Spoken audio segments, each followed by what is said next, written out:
This is CBC Winnipeg News.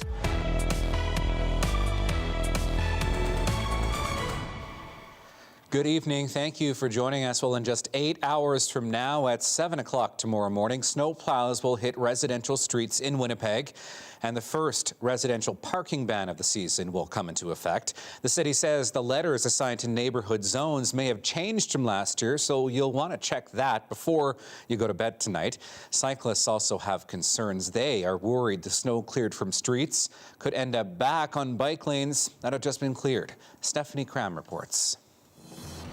It's only a small stretch along Westminster, but for cyclists it can be dangerous. After a heavy snowfall, there's no indication that there's a bike lane here. There's just a sign saying when cars can park. Last night, people from Winnipeg's cycling community came here with shovels. They cleared off the snow and ice on this stretch of the bike lane. Catherine Lowen gets around by bike, even in the winter. She wants to see bike lanes in Winnipeg regularly cleared of snow. The bike lanes are an important part of the network in the summer, so they're just as important in the winter.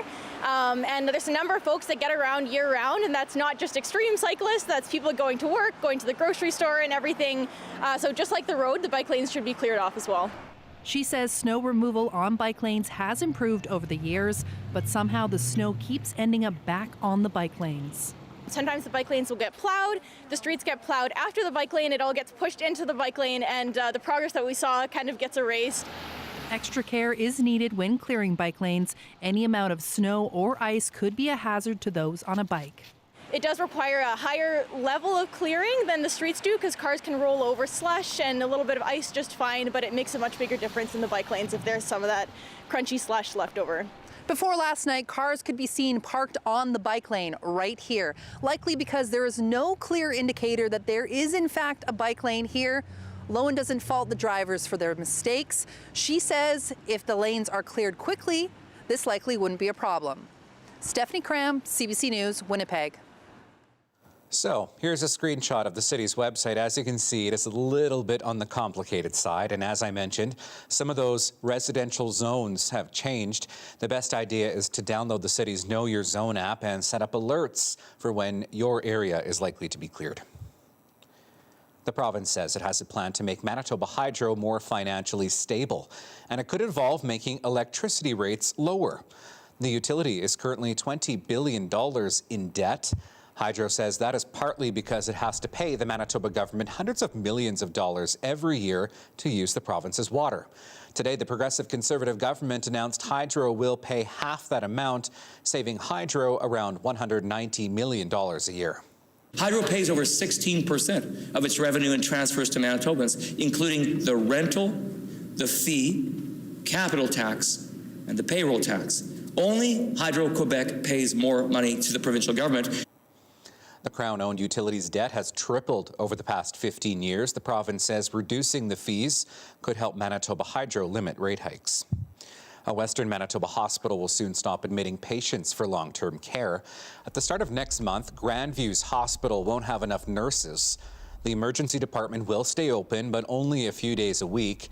Patients who need longer-term care will have to go elsewhere. Prairie Mountain Health says the hospital will only have 2 nurses out of 14 available positions.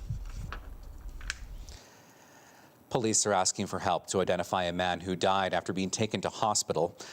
This is a sketch of the man here. He was found in medical distress in mid-October in the St. Norbert area. He later died in hospital. Police have not been able to identify him yet. Anyone with information about who this person might be is asked to contact the Missing Persons Unit or the TIPS line. A new tiny house project for people trying to escape homelessness is getting ready to welcome its first residents. CBC's Cameron McLean got a tour inside. So the colors represent ocean, sky, lakes, trees, and grass. Melissa Stone is the director of a new 22-unit transitional housing project. It's called Astum Api Nikinak. And it means come sit at our home. The project has faced more than a year of delays due to the pandemic and construction challenges. This fence is a buffalo on the prairies silhouette. Now they're just waiting for a gate before residents can begin moving in. hopefully by December 1st. One of the future residents who has been waiting to move in came by last week to see it.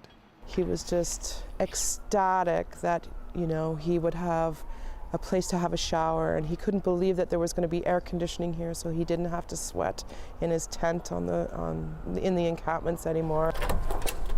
The Kinsman Club gave us a generous donation that we could furnish all the units, coffee maker and bedding and towels and lamps and everything that folks need to live independently.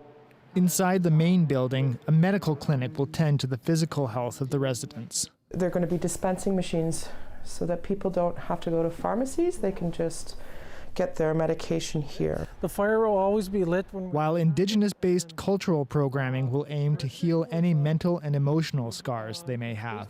Ceremony through sacred fires. Darren Peranto will lead the spiritual programming.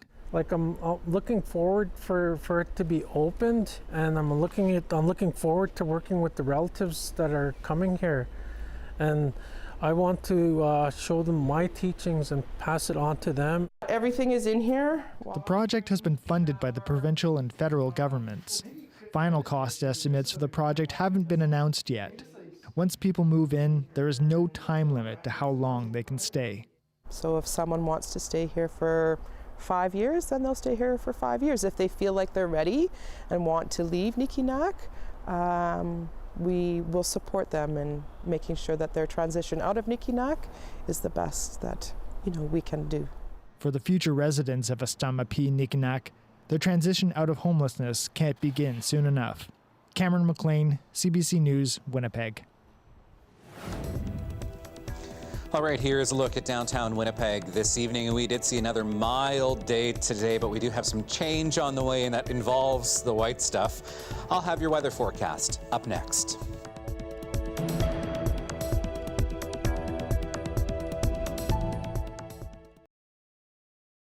This weather update is brought to you by Capital Ford Lincoln. 22 model clear-out is on now. Welcome back. Well, another pleasant yet messy day in southern Manitoba today. The north contending with some freezing rain and snow, the remnants of which out into northwestern Ontario. Starting Thursday under a mix of sun and cloud, another pleasant day on tap for the south. That continues into Friday morning. When we get into the morning on Friday, starting with sunshine, more snow moving into northern Manitoba. This will impact the north Friday into Saturday. Looking at some of the projected snowfall accumulations, we're expecting into the early part of Friday morning, another 2 to 3 centimeters along the Hudson Bay coast. Could even see up to 5 along the extreme northwestern part of Manitoba. That with that system moving in early Friday morning. Okay, so let's look at our temperatures now. As we start the day on Thursday, we are expecting another mild day, really province-wide. 3 below in Winnipeg and Gimli. -6 to start the day in Brandon. Temperatures warming up above freezing once again into the afternoon for some areas. Dauphin and Brandon at the freezing mark. Winnipeg -1 by the time we get into the middle of the afternoon. Your 7-day forecast now, -1 the forecast high tomorrow in Winnipeg. Another windy one on the way for Friday and Saturday. Then our temperatures fall toward more normal conditions, and we have some snow in the forecast for the beginning of next week. And that is your late news for this Wednesday. Thank you for being with us tonight. We will see you tomorrow at 6 and 11. Have a great evening.